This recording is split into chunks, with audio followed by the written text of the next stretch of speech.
अस्सलामुअलैकुम, आप देख रहे हैं JN न्यूज और मैं हूं आपकी मेजबान सुंबल ज़िया।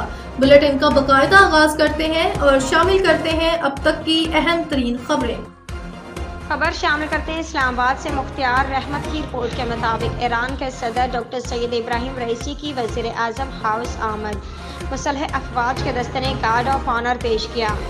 ईरान के सदर डॉक्टर सैयद इब्राहिम रईसी को वज़ीर आज़म हाउस आमद पर मुसल्ह अफवाज के दस्ते ने गार्ड ऑफ ऑनर पेश किया।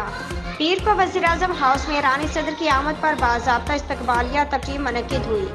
वज़ीर आज़म मोहम्मद शहबाज शरीफ ने ईरान के सदर का पुरतपाक खैर मुकद्दम किया, जिसके बाद उन्हें गार्ड ऑफ ऑनर पेश किया गया। ईरानी सदर ने गार्ड ऑफ ऑनर का मुआयना किया। इस मौके पर दोनों ममालिक के कौमी तराने भी बजाए गए। वफाकी काबीना के अरकान का ईरान के सदर के साथ तारुफ कराया गया। ईरानी सदर ने अपने वक्त के अरकान को भी वज़ीर आज़म मोहम्मद शहबाज शरीफ से मुतारिफ करवाया। ईरानी सदर और वज़ीर आज़म शहबाज शरीफ ने अर्थ डे की मुनासबत से पौधा भी लगाया।